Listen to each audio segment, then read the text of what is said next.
오늘 저는 계시록 22장 17절 말씀을 가지고 거듭난 이후 우리 생활에서 생명을 누리는 길, 이러한 제목으로 말씀을 한번 나누겠습니다. 성경 전체에 하나의 깊은 주제가 있습니다. 그 내용은 생명의 하나님께서 우리 안에 오셔서 우리의 생명이 되기를 원하신다는 거예요.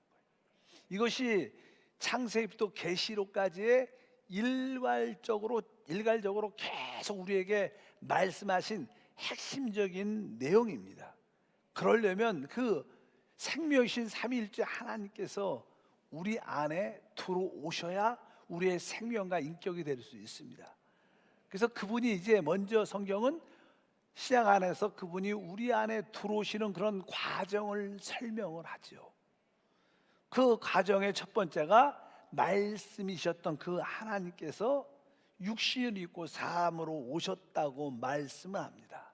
바로 그분의 이 모든 역사의 첫 시작은 성육신이시고, 또 그분의 과정의 마지막 종착점은 바로 우리의 영인 줄 믿습니다.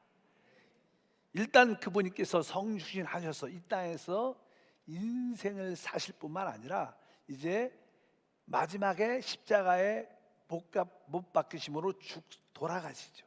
그것은 다른 것이 아니라 바로 우리 인류가 가지고 있는 모든 근본적인 문제를 해결하기 위한 십자가의 죽음인 줄 믿습니다. 우리나라도 전에 이제 서울에서부터 부산까지 경부 고속도로를 이렇게 개발할 때, 이제 개발을 하다 보면 산도 있고 골짜기도 있고 많은 막혀있는 장애물들이 많습니다. 그러면 그 서울부터 부산까지 이 고속도로를 하기 위해서 모든 장애물을 다 밀고 길을 건축하는 것처럼, 바로 우리 주님의 인생에서 또 십자가에서 죽음에서 이루신 것은 바로 우리를 구속하기 위해서 방해하고 있는 모든 장애물을 다 정리하는 겁니다. 그래서 그 영적인 고속도로를 주님이 깔아놓는 줄 믿습니다. 결국 십자가의 죽음을 통하여 죄라는 기본적인 문제, 우리 육신이란 옛사람이란 기본적인 문제, 세상이란 기본적인 문제, 또 사단이란 기본적인 이러한 모든 문제를 다 십자가에 함께 끝냈습니다. 끝난 것이 아니라 그분은 또 3일 만에 부활하셔서 이제 생명 주는 보혜사 성령이 되셔서 이제 그분이 마음껏 우리 안에 들어올 수 있는 길이 활짝 열린 줄 믿습니다. 그래서 부활하신 우리 주님이 누구시냐? 바로 생명 주는 보혜사 성령이시다. 누구든지 입을 열고 주 예수를 부르면 그 영은 항상 우리 안에 들어와 우리를 거듭나게 하는 놀라운 축복이 함께 할 줄 믿습니다. 그래서 주님께서 요한복음 7장 37절에 명절 끝날 곧 큰 날에 예수께서 서서 외쳐 이르시되 누구든지 목마르거든 내게 와서 마시라. 그분은 생명 주는 영이시기 때문에 누구든지 그분을 마시고 호흡할 수 있기 때문에 이제 누구든지 목마른 사람은 다 내게 와서 마시라고 말씀합니다. 오늘 본문 말씀이었던 계시록 22장 17절도 동일하죠. 성령과 신부가 말씀하시기를 오라 하시도다. 듣는 자도 오라 할 것이요 목마른 자도 올 것이요 또 원하는 자는 값없이 생명수를 받으라 하시더라. 이제 주님께서 이러한 과정을 다 마치시고 생명 주는 보혜사 성령으로 준비되셨기 때문에 누구든지 주님을 부르고 주님을 이렇게 기도할 때마다 그분의 성령이 우리 가운데 충만할 줄 믿습니다. 바로 그분이 이것을 이루신 일입니다. 이제 우리 하나님은 바로 우리가 주 예수를 부를 때 그 성령이 우리 안에 죽은 영을 거듭나게 하셔서 이제 그리스도를 통하여 우리 안에 오십니다. 하나님이 우리 안에 오시는 길은 바로 그리스도를 통해서 오십니다. 그렇기 때문에 우리가 그리스도 안에 있을 때만이 하나님이 우리 안에 영접되고 우리 안에 거듭남의 놀라운 축복이 함께 할 줄 믿습니다. 그것을 우리는 거듭남, 그래서 이건 새로운 출생이죠. 새로운 출생. 그래서 우리는 한번 부모님으로부터 태어났지만 다시 한번 하나님께로부터 우리가 출생한 줄 믿습니다. 우리가 다시 한번 하나님께 태어나지 않으면 우리가 누릴 수 있는 그 생명이 없는 것입니다. 우리가 하나님에게로 태어났기 때문에 바로 하나님이 생명으로 우리 안에 오셔서 우리는 그 생명을 마음껏 누리는 것이 신앙생활, 교회 생활인 줄 믿습니다. 바로 우리는 거듭났습니다. 이제 거듭났기 때문에 하나님의 생명을 누릴 수 있는 그런 위치와 자격을 가지고 있다는 것입니다. 그러면 우리는 영적으로 설명을 할 때 어떻게 우리가 거듭나는 것인가? 어떻게 다시 태어나는 것인가? 무엇을 통하여? 거기에 대해서 성경은 이렇게 말씀합니다.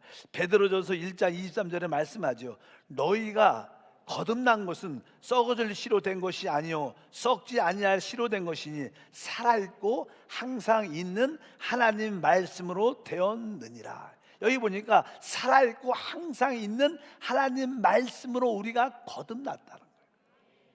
하나님 말씀으로 거듭났다. 그 살아있는 하나님 말씀으로 거듭난다. 이게 무슨 뜻일까? 원래 사실 이 하나님 말씀 안에는 생명이란 요소가 있죠. 우리는 일반적으로 이 기록된 하나님 말씀을 가지고 있습니다. 보통 기록된 하나님 말씀은 우리는 로고스라 그래요. 근데 이 기록된 하나님 말씀을 가지고 우리가 기도할 때, 그 말씀을 성령 안에서 받아들일 때, 사실 우리가 보통 기도라는 단어는 기도할 때 바로 성령이 역사하는 거예요. 왜 기도를 해야 되냐? 성령은 우리의 기도를 통해서 역사하시기 때문에. 그래서 우리가 기도를 말할 때는 항상 성령과 연관되어 있습니다. 우리가 하나님 말씀을 기도로 읽을 때, 바로 그 말씀을 받아들일 때 그 말씀이 우리를 어떻게 해요? 거듭나게 합니다. 사실 그것을 우리가 복음의 말씀이어야 되죠. 바로 하나님이셨던 그분이 이 땅에 사람을 오셨는데, 그 사람을 오셨을 때 그분이 예수 그리스도십니다. 바로 그분이 십자가에서 죽으시고 우리의 모든 죄를 다 해결하시고 그분이 3일 만에 부활하심으로 모든 것을 완성하셨습니다. 누구든지 주 예수 믿으면 구원받습니다. 이것이 가장 기본적인 복음의 구원의 말씀인 줄 믿습니다. 우리가 이러한 복음의 말씀을 들을 때 이 시간에 바로 부활하신 그 성령이 예수를 부를 때 바로 우리 안에 오시고 우리를 살아나게 하십니다. 이렇게 주 예수의 부활을 말할 때 성령이 듣는 자에게 역사해서 우리를 거듭나게 하신다. 더 쉽게 말하면요, 우리가 보통 내가 어떻게 하나님 말씀으로 거듭났지?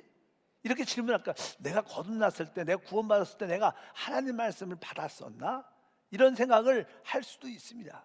근데 요한복음 3장 16절을 보면 우리가 어떻게 영생을 얻는가를 설명하죠. 하나님이 세상을 이처럼 사랑하사 독생자를 주셨으니 이는 그를 믿는 자마다 멸망치 않고 영생을 얻게 하려 하십니다. 이 말씀을 우리는 많이 읽습니다. 많이 듣습니다. 그런데 하나님이 세상을 이처럼 사랑하사 독생자를 주셨으니, 근데 이 세상은 바로 누굴 말합니까? 사람을 말하죠.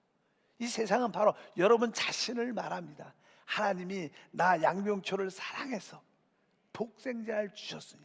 일반적으로 사람들이 읽을 때는 그냥 하나님이 세상을 이처럼 사랑하사 이렇게 읽어지겠지만, 어느 날 하나님의 성령이 우리 가운데 오셨을 때 이 말씀이 하나님이 나 양명초를 사랑하사 독생자를 주셨으니.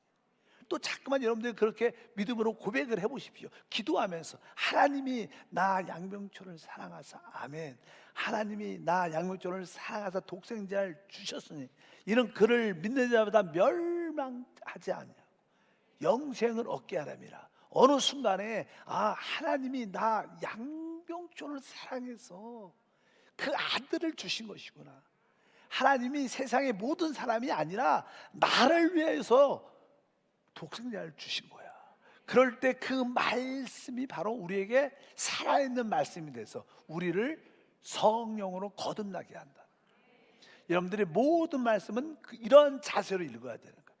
성경에 기록된 모든 말씀은 하나님이 나에게 주신 말씀, 나에게 주신. 그래서 여러분들이 하나님 말씀을 읽을 때마다 아멘, 아멘 하면서 할렐루야, 나에게 주신 말씀을 내가 기뻐합니다, 하나님을 찬양합니다, 아멘, 아멘 하면서 이렇게 읽을 때 놀라운 역사가 우리 가운데 함께할 줄 믿습니다. 여러분들은 모든 말씀을 그렇게 그냥 신문 읽는 것처럼 여러분들이 전공 서적을 공부하는 것처럼 이런 스타일로 읽으면 안 됩니다. 여러분들은 그 말씀을 영으로 아멘 하면서 기도하면서 읽을 때 그 말씀이 진짜 어떻게 살아있는 말씀이구나. 아, 하나님 말씀은 살아있구나. 이 살아있는 말씀이 나를 거듭나게 하시는구나. 그뿐만 아니라 베드로전서 1장 3절에 이렇게 말씀하죠. 우리 주 예수 그리스도의 아버지 하나님을 찬송하리로다. 그 많으신 긍휼대로 예수 그리스도를 죽은 자 가운데 부활하게 하심으로 말미암아 우리를 거듭나게 하사 산소망이 있게 하시고, 여기에 또 우리를 거듭나게 하사. 근데 그 앞에는 뭐라고 했어요? 죽은 자 가운데, 그리스도를 죽은 자 가운데 부활하게 하심으로, 예수님이 죽었다가 부활하심으로 말미암아 우리가 거듭났다는 거예요. 왜? 그분이 부활했다는 것은 그분이 성령으로 함께 하신다는 거예요. 그래서 우리는 복음을 전할 때 예수의 부활을 말해야 돼요. 예수의 죽음만 말하는 게 아니라 예수님이 우리의 죄의 모든 문제를 짊어지고 십자가에서 죽으셨을 뿐만 아니라 그분이 부활하셔서 성령으로 우리와 함께 하십니다. 이 부활의 주님을 잠깐만 말할 때마다 많은 사람들이 그 복음의 말씀을 듣고 거듭난다. 바로 살아있는 하나님 말씀과 부활하신 그리스도를 말해낼 때 우리는 성령을 통하여 거듭나게 된다. 여러분 모두가 거듭나셨습니다. 여러분 안에는 살아있는 하나님 말씀이 있으며 부활하신 그리스도 성령이 함께 하시기 때문에 바로 우리 모두가 거듭난 놀라운 축복이 될 줄 믿습니다. 우리가 거듭났다는 것은 바로 우리가 하나님의 자녀가 됐다는 것이고 하나님의 아들이 됐다는 거예요. 여러분들이 거듭날 때 여러분들은 하나님의 자녀일 뿐만 아니라 하나님의 아들인 줄 믿습니다. 한번 따라합니다. 나는 거듭남으로 하나님의 자녀요 하나님의 아들입니다. 사실 우리가 이제 거듭났기 때문에 하나님의 자녀가 됐고 이제 하나님의 아들이 됐죠. 아들도 금방 태어났지만 점점 이 우주와 아버지의 모든 것들을 상속받는 그 상속받는 아들로 성장하는 것이 우리의 신앙생활입니다. 그래서 우리는 이제 하나님의 아들로 점점 영광스럽게 변화되고 마지막 구원의 완성은 영광스럽게 되는 것이다. 이거 성경은 바로 그것을 우리에게 말씀하는 줄 믿습니다. 우리가 거듭나고 우리가 이제 새로워지고 깨끗이 씻겨지고 변화되고 영화롭게 되는 그런 과정을 겪지요. 근데 크게 말하면 하나님의 구원의 역사는 우리를 거듭나게 하시고 마지막에는 영광스럽게 만드는 거예요. 크게 말하면 두 가지죠. 우리를 거듭남으로 시작해서 하나님의 아들을 영광스럽게 만드는 게 하나님의 뜻입니다. 그럼 우리가 이제 점점 지금은 영광스럽게 되어가는 그런 과정 가운데 변화 가운데 있습니다. 어떻게 우리가 하나님의 아들처럼 영광스럽게 변화될 수 있는가? 그러면 우리는 하나님의 영광의 본성에 참여해야 돼요. 하나님의 영광 자체십니다. 우리는 주 예수를 믿을 때 그 신의 놀라운 그러한 성품을 얻게 된 줄 믿습니다. 히브리서에 보면 성경은 베드로 후서를 먼저 보면 베드로 후서 1장 4절 말씀을 보면 이렇게 기록되죠. 이로써 그 보배롭고 지극히 큰 약속을 우리에게 주사 이 약속으로 말미암아 너희가 정욕 때문에 세상에서 썩어질 것을 피하여 신성한 성품에 참여하는 자가 되게 하려 하심이라. 신성한이라는 것은 하나님의 성품이죠. 신성한 성품은 신성한 본성을 말하는 거예요. 하나님은 하나님의 본성을 가지고 있어요. 그것을 신성한 성품, 신성한 본성이라 그러죠. 신성한 본성에 참여하는데 하나님의 신성한 본성은 하나님은 영광이셔요. 그래서 우리가 하나님의 신성한 본성에 참여를 해야 됩니다. 우리가 참여한다는 것은 하나님의 성품에 참여한다, 하나님 본성에 참여한다는 것은 단번에 되는 것이 아니라 지속적으로 계속 그것을 받아들이는 것을, 하나님의 본성을 지속적으로 받아들이는 거예요. 여러분들이 예를 들어서 만약에 소고기를 한국 사람 좋아하잖아요. 비싸서 잘 못 먹지만 일단은 소의 본성에 참여하려면요, 좀 예가 좀 이상하지만 우리가 소고기를 매일 먹어봐요. 아침도 먹고 점심도 먹고 저녁도 계속 소고기를 구워도 먹고 뭐 이렇게 양념해서도 먹고 볶아서도 먹고 어찌하든지 소고기를 계속 먹으면 어떻게 될까요? 남들이 보면 계속 한 달, 두 달 먹으면 그 사람 옆에 가면 소고기 소 냄새가 나, 소 냄새. 실제로 그래요. 믿으세요, 안 믿으세요? 한국 사람은 이제 마늘 같은 걸 많이 먹죠.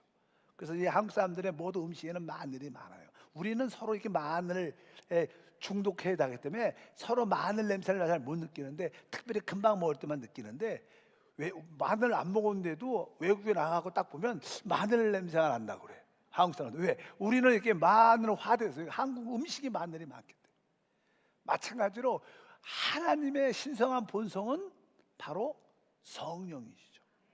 그래서 우리는 그 하나님의 신성한 본성인 그 성령, 생명주는 보혜사 성령을 계속 호흡하고 계속 받아들이면 점점 조금씩 우리는 하나님의 아들처럼 영광스러워져 가요. 여러분들이 그것도 잘 몰라서 그렇지, 내가 성령을 호흡합니다. 내가 성령을 깊이 마십니다. 성령을 부릅니다. 계속하고 우리 존재 안으로 계속 성령을 받아들이면 시간이 지나면 점점 여러분들은 거룩해지고 분별되어지고 영광스러워지는 그런 은혜가 있어요. 그것이 금방 표시가 안 나는 것처럼 보여도요, 여러분들도 시간이 한세교회에서 계속 성령을 호흡합니다, 성령을 마십니다, 이런 기도를 실제로 많이 하는 성도들은요, 어느 순간에 나 옛날에 좀 안 좋은 곳이 있었는데 그 안 좋은 곳이 사라졌어, 없어졌어. 왜? 계속 우리가 영광화되니까 그런 세속적이고 통속적이고 죄에 속한 것들이 자연스럽게 밀려나가서 없어져요. 내가 그 죄를 버려야지. 내가 그 좋은 성격을 내가 끊어버려야지. 승질 내지 말아야지. 그렇다고 해서 그것이 없어지는 게 아니라는 거예요. 그냥 지속적으로 하나님의 신성한 본성인 그 성령을 계속 받아들이면, 그분과 한 영으로 계속 그분을 생각하고 있으면 나도 모르는 사이에 어느 날 하나님의 아들, 영광의 아들로 세워져 있는, 세상 사람들이 볼 때는 무엇인가 다른 그런 존재가 우리 가운데 함께 할 줄 믿습니다. 그래서 여러분들은 하나님의 신성한 본성인 그 성령을 마음껏 호흡하고 마시고 먹어야 된다. 그래서 우리의 신앙생활은 항상 하나님 말씀을 먹어야 되고 성령을 마시고 호흡해야 된다. 늘 그런 말을 하는 거예요. 여러분 모두가 그것을 행하기를 바랍니다. 그러면 점점점 우리는 하나님의 아들과 똑같이 영광스럽게 변화되는 그런 축복과 은혜가 함께 할 줄 믿습니다. 그럴 때 우리는 결국 하나님 영광에 들어가게 되는, 히브리서 2장 10절 말씀을 보니까 그러므로 만물이 그를 위하고 또한 그로 말미암은 이가 많은 아들들을 이끌어 영광에 들어가게 하신 이래 그들의 구원의 창시할 고난을 통하여 완전하게 하심이 합당하도다. 그러니까 우리를 바로 영광 안으로 들어가게 하신다는 거예요. 하나님은 우리를 택하셔서 우리를 하나님의 아들로 계속 변화시켜가 마지막에 하나님 영광에 충만하게 체험하는 거예요. 하나님의 생명 자체가 영광이에요. 여러분, 이 꽃도 새 꽃에 생명이 있는데 이 씨앗이 있다가 씨앗이 이제 자랍니다. 이제 줄기가 나오고 이제는 잎이 나오고 나중에 꽃이 피고 결국 이렇게 꽃이 활짝 피면 이 꽃은 이 꽃이 바로 이 카네이션이 아닌데 이게 뭐 백합의 뭐예요? 영광인 거예요. 결국 우리들도 하나님의 생명을 영접했고 그것이 계속 성장하고 자라서 하나님의 영광으로 활짝 피게 될 거예요. 그것이 우리가 하나님을 누리는 거죠. 또 다음 시대와 영원한 시대에 누리는 최고의 축복이 함께 할 줄 믿습니다. 그래서 여러분들이 거듭날 때 그 영광의 생명을 가진 거예요. 이미 거듭난 그 생명 안에는 영광에 참여하는 것도 이미 들어있는 거예요.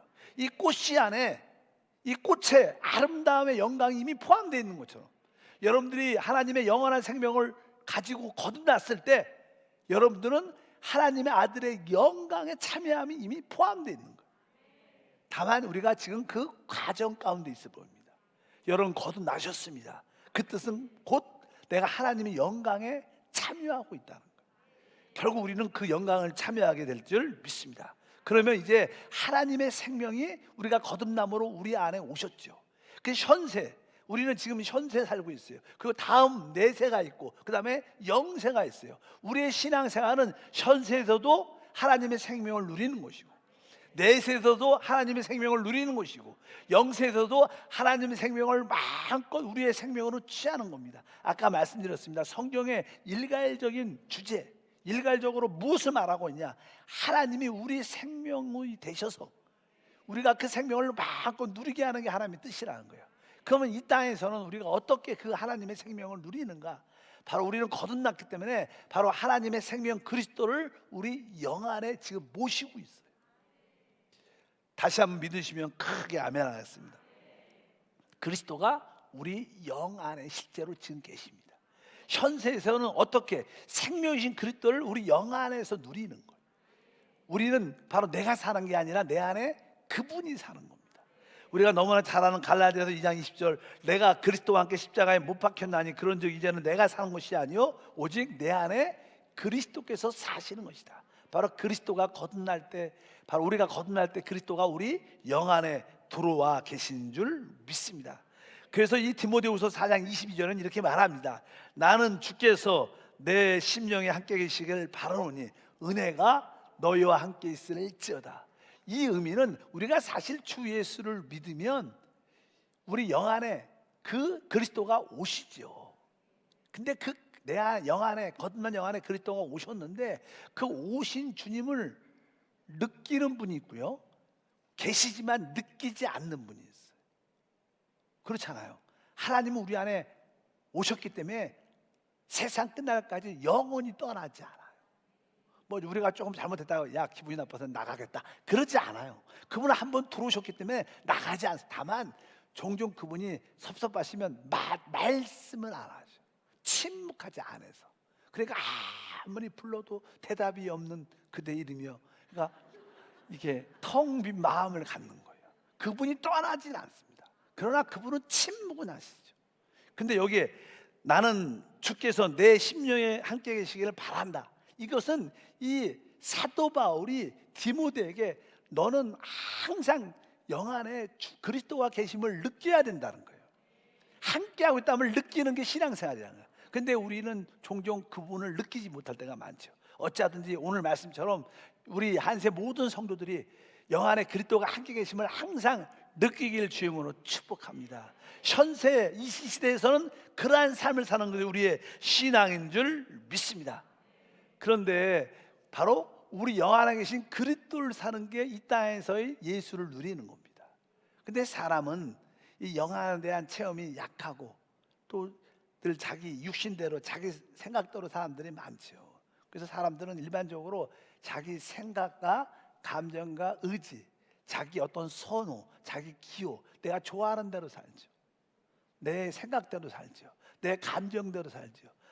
대부분 사람들은 그렇게 삽니다. 근데 우리는 그렇게 살아서는 안 된다는 거예요. 여러분들이 여러분 안에 생명 오신 하나님을 느끼려면 내 생각과 감정과 의지와 내 기호와 내 선호를 따라 살지 말고 영으로 돌이켜서 그분을 따라 살아야 된다는 거예요. 우리의 신앙생활은 항상 영으로 돌이키자, 이 말을 많이 하죠. 왜? 이 땅에서 하나님을 누리는 길은 바로 영을 따라 행하는 거예요.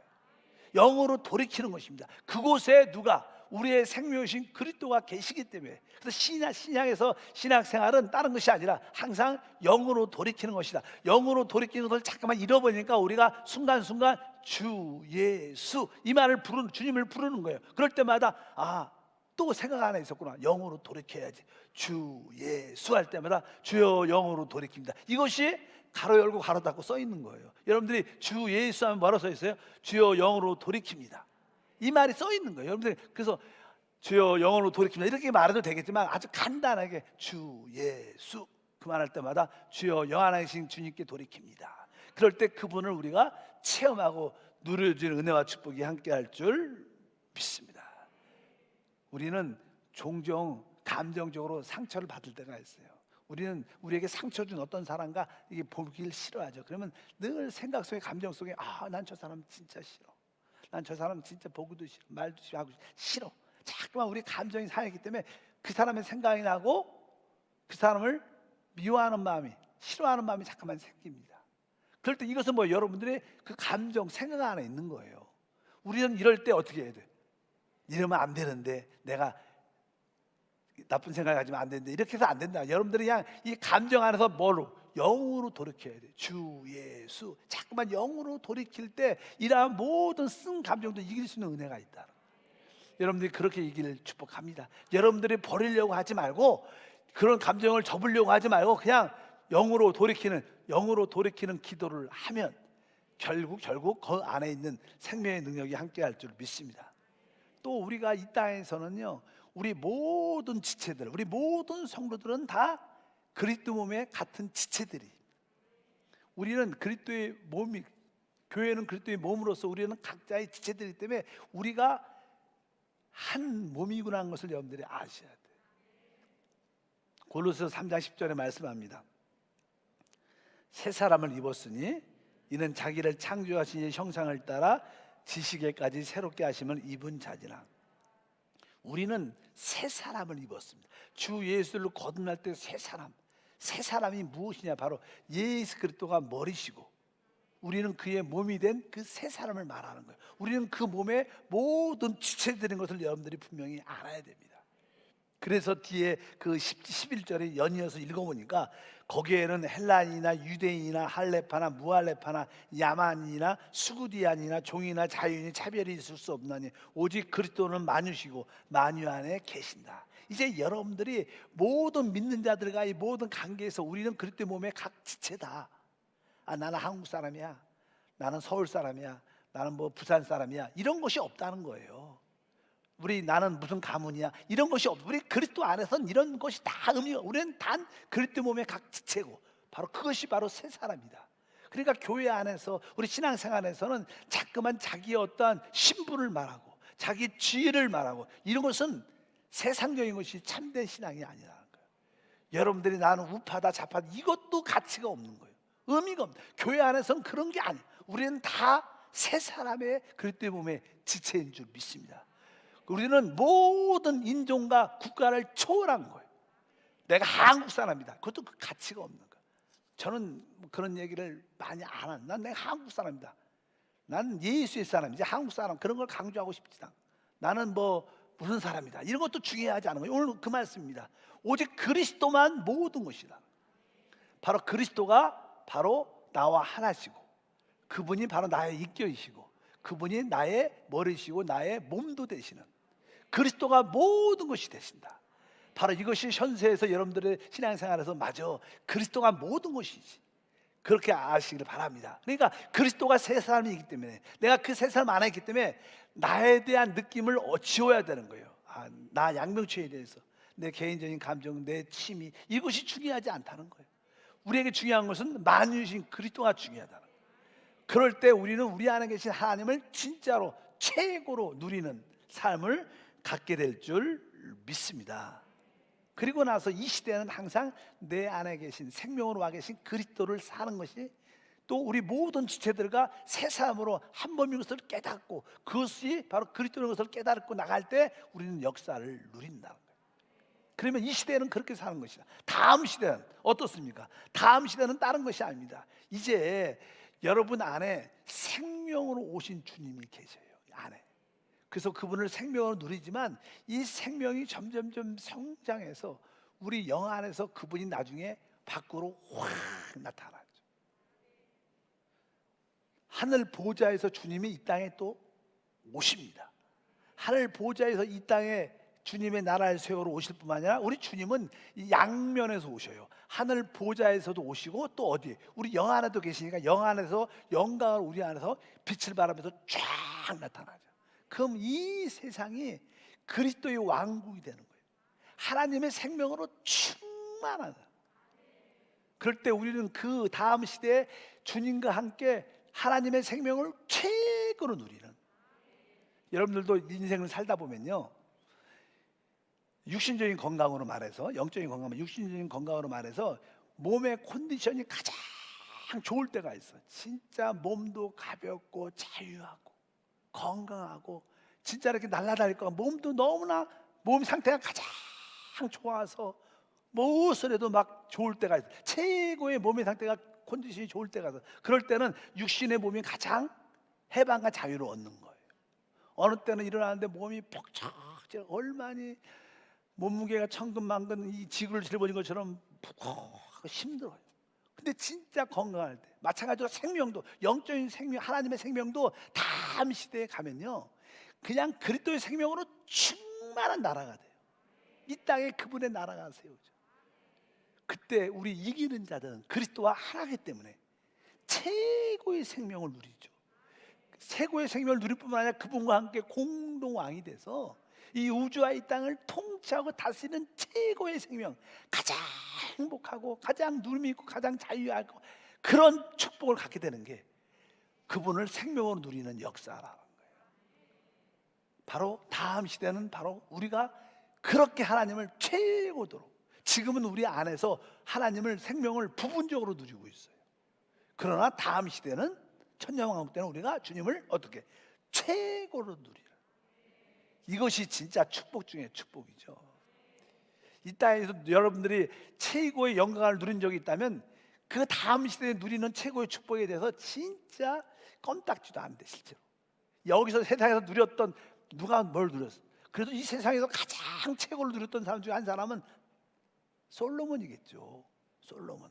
그가 모든 인간의 지혜와 총명도 가지고 있었고 모든 명예도 다 갖고 있었고 부인도 얼마나 많았는지 뭐 그냥 다 가져봤지만 다 헛되다고 말했습니다. 그가 설사 그렇게 외적인 그런 영광을 누렸어도 그것은 진짜 작은 겁니다. 우리가 다음 시대에 누리는 그리스도와 함께 누리는 영광은 생명의 최고의 축복은 놀라운 거예요. 그것이 우리의 소망이 돼야 돼요. 여러분들이 모두가 그러한 은혜와 축복을 마음껏 누리게 될 줄 믿습니다. 실제로 다니엘서에 보면요, 이자는 느부갓네살 왕이 세상 정부 큰 금 신상으로 만든 어떤 이상을 보게 됐죠. 그래서 이렇게 머리에는 금으로 된 투구를 쓰고 이렇게 그러한 인간 정부의 가정을, 그리고 마지막에는 열 발고로 시대 이렇게 말씀하면서 거기는 반은 철이고 반은 진흙이 서로 이렇게 막 섞이려고 그러는데 섞이지 않는 가운데 이제 하늘에서 돌이 날아와서 그 발을 치니까, 발바닥을 치니까 그 신상이, 인간 정부의 신상이 한 번에 무너지면서 하나님의 돌로 태산을 이루어지더라, 이런 말씀이 기록되어 있어요. 한번 읽어볼까요? 다니엘서 2장 34절 35절이니까 또 왕이 보신즉 손대지 아니하는 돌이 나와서 신상의 새와 진흙의 발을 쳐서 부서뜨리매 그때 새와 진흙과 녹과 은과 금이 다 부서져 여름 타당마당에 쇠같이 되어 바람에 불려간 곳이 없었고 우상을 친 돌은 태산을 이루어 온 세계에 가득하였나이다. 결국 이 마지막에는 인간 정부가 마지막에 다 무너지고 그리스도가 세우신 우리 주님이 뭐요? 돌이십니다. 모퉁이 돌이, 그분의 돌이 그 발등을 치니까 이 모든 시장이 무너져서 이 모든 이 땅에 하나님의 돌로 가득 채워지는 그리스도 왕국으로 충만해지는. 근데 보통 우리가 이 마지막 인간 정부의 마지막의 분위기가 어떨까? 이 뒤에 보니까 뭐라고 써있냐면 이렇게 썼어요. 신상의 새와 진흙의 발을 쳐서 부서뜨리면, 그러니까 마지막 시대는요, 이 많은 나라들이 크게 두 갈래로 갈라진다는 거예요. 하나는 철, 하나는 진흙. 그러니까 이것이 섞이려고 그러는데 잘 섞여. 요즘의 시대가 그러죠. 요즘의 시대가 이제는 이 세계가 자유하고 또 이제 보수, 이렇게 보통 진보 이래 갖고 자유시장 경제 스타일로 이 세계가 이끌어가려는 하나의 흐름이 있고, 또 이제 사회주의, 전체주의, 국가가 통제해서 모두를 이끌어가려는 그러한 게 큰 충돌이 있었죠. 그것을 공산주의, 민주주의라고 표현하면 이제 공산주의, 민주 그런 나는 잘 안 쓰니까 실제로 뭐예요? 시장 경제, 자유 경제 중심으로 이끌어가는 부류 하나 국가들이 있고, 하나는 뭐예요? 사회 전체주의, 통제 사회를 만들어서 이끌어가는, 지금도 계속 충돌이. 우리 한국도 이렇게 민주당이나 우리 국민의힘이나 방향, 이 정치 이념의 방향이 다른 거예요. 민주당 같은 경우는 이게 정부가 이 국가를 통제해서 다 이끌어가서 뭐 배분도 하고 나중에 통제하고 이끌어가는 그런 스타일로 이끌어가려는 한 거고, 또 이 다른 거는 아니다, 시장 경제니까 자유를 줘서 스스로 이렇게 돌아가게 만드는 게 좋은 것이다. 미국도 그래요. 미국도 지금 나라가 복잡해요. 거기도 그러한 민주당이 대통령이 됐지만 거기도 두 부류로 쫙 가요. 이 세상 마지막은 시장 경제 스타일과 시장 경제 스타일과 이렇게 국가 전체주의, 뭐라 그럴까, 그렇게 통제로 해갖고 이끌어가는 그 두 개의 큰 부류가 있습니다. 보통 보수라는, 지금은 이게 자유경제 쪽이고, 우리가 진보란 쪽은 통제에서 이끌어가는 그런 사회주의 영향이 많죠. 둘 다 맞지 않죠. 근데 한때는 시장 경제 쪽이 많이 이렇게 휩쓸려 갔죠. 많이 이겼죠. 근데 요즘에는 또 전 세계적으로 보면 다시 사회주의화 되어가는 그러한 세계 분위기가 돼요. 이 분위기가 두 개로 쫙 나서, 하나는 뭐예요? 철과, 하나는 뭐예요? 진흙. 섞이지 않죠. 계속 나라들이 그래서 딱 쭉쭉 두 갈로 다 나눠집니다. 한국도 분열되어 있고 미국도 분열되어 있고 많은 나라들이 이렇게 분열화되어 갑니다. 그럴 때 이제 하나 되지 않을 때 주님이 이 세상을 끝내죠. 인간 정부를 끝내고 주님의 나라가 세워질 때, 그때는 무엇으로? 하나님의 생명으로 충만한 역사가 함께할 줄 믿습니다. 그래서 주님 오실 때 시장 경제 스타일의 국가들이 남을 것인지, 아니면 사회주의 체제로 이끌어가려는 그런 지도자들이 남을 것인지, 어떤 것일까? 이게 대답하기 어렵지만 일단 그런 가운데 주님이 오십니다. 요즘에 살고 있는 우리 시대, 세계 시대가 그런 시대예요. 그럴 때 주님께서 이 땅에 그분의 나라를 세우시는데, 바로 하나님의 돌로 이 세상이 가득해지는, 그건 다른 시작, 그리스도의 왕국이 강하게 세워져서, 바로 그리스도의 왕국, 그분은 생명이기 때문에 생명으로 충만한 최고의 역사 우리 가운데 함께할 것이다. 그 다음 시대 천년 왕국은 그런 놀라운 축복이 있죠. 우리는 요한계시록의 강의도 많이 들어봤겠지만, 일단은 하나님께서 그리스도 신부를 택하셔서 바로 이 땅에 하늘에서 결혼잔치를 하고, 이 땅에 뭐로 와요? 신혼여행을 와요. 우리 주님은 천년이 하루 같으니까 이 땅에 1000년 동안의 통치를, 그 신혼 하모니는 기간이죠. 그리고 나서 이제는 영원한 시대는 신랑과 신부, 아내와 남편으로 영원한 삶을 살게 돼요. 주 그리스도와 우리가 함께. 그러니까 이 땅의 1000년 왕국은 바로 신혼기, 하루의 첫날 밤이니까 아주 그리스도와 신부들만 누리는 최고의 축복이고, 그러면 그 다음 시대 영세는 모든 구속받은 사람들이 다 구원받는 역사가 함께할 줄 믿습니다. 그래서 이 천년 왕국은 교회 안에 어떤 사람들? 이기는 자들은 구약에도 있었죠. 구약에 이기는 자들, 신약에서 이기는 자들이 그리스도 신부가 됩니다. 그러나 이제 새 하늘과 새 땅, 영원한 시대에서는 어떤 생명을 누리냐? 그때는 이제 모든 구속받은 사람들이 다 하나님의 축복을 누리게 될 것을 확실히 믿습니다. 그래서 우리는 다음 시대 천년 왕국 동안에 우리가 이기는 자가 되면 영세는 다양하게 하나님의 생명을 최고로 누리게 될 거예요. 그때 그분을 우리의 생명으로, 우리의 인격으로, 우리의 모든 것으로 최고로 누리는 것이 하나님의 역사일 줄 믿습니다. 보통 사람들이 천년 왕국에 어떤 사람들이 이기는 자가 될까요? 이렇게 질문하는 사람들이 있어요. 천년 왕국에 어떤 사람, 이기는 자들은 어떤 사람일까요? 일단은 구약에 우리가 알다시피 이기는 자들이 쭉 있습니다. 아담 구속받았죠. 아벨, 거기 에노스, 이렇게 쭉 보면 에녹, 노아, 이렇게 이런 이기는 사람, 아브람, 이삭, 야곱, 이기는 사람들과 이제 신약에서 교회에서 이기는 자들, 그리고 이 마지막 7년 대환란 마지막 때 구원받을 유대인들이 바로 이기는 사람이에요.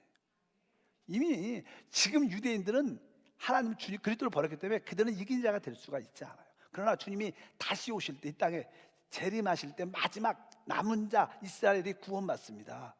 그들이 마지막 이기는 자들이 될 텐데, 그러니까 구약에 이기는 자들과 또 신약에서 교회 안에서 이기는 자들과 마지막 대환란 끝날 때 이스라엘 백성이 구원받는 소수는 아니고 소수의 사람들이 그리스도의 신부가 됩니다. 그래서 1000년 동안 이기는 자의 축복을 갖게 될 것이다. 우리가 그것을 기억하시고, 그것이 끝나면 이제 영원함 안에서는 구속받은 모든 사람들이 변화돼서 영원한 생명을 누리게 될 줄 믿습니다. 하나님은 생명 자체이기 때문에 하나님의 구원은 우리로 하여금 마음껏 하나님을 누리게 하는 역사다. 여러분 모두가 그런 누림을 우리가 가져야 될 줄 믿습니다. 현재는 내 영 안에 계신 그리스도를 마음껏 누려야 돼. 그리고 우리 모두가 그 생명으로 그리스도의 몸된 지체로 서로의 생명을 누려야 돼. 다음 시대는 이기는 자로 누리고, 또 영원한 시대는 하나님을 구속받은 변화된 모든 애들이 다 누리는 최고의 생명을 갖게 될 것이다. 주님은 바로 그런 역사를 우리에게 베풀어 주신 줄 믿습니다. 하나님 감사합니다. 하나님은 하나님의 생명을 우리로 하여금 마음껏 누릴 수 있도록 역사하신 하나님이심을 믿습니다. 이 시대는 바로 거듭난 영 안에 생명이신 그리스도를 우리가 영접하고 그분을 삶으로 그분을 누리게 도와주시고, 다음 시대는 이기는 자로 누리게 도와주시고, 또 영원한 시대는 우리 모두가 구속되어 변화됨으로 온전히 영원히 누리는 이기는 자가 되게 도와 주옵소서. 주 예수 이름으로 기도함나이다. 아멘.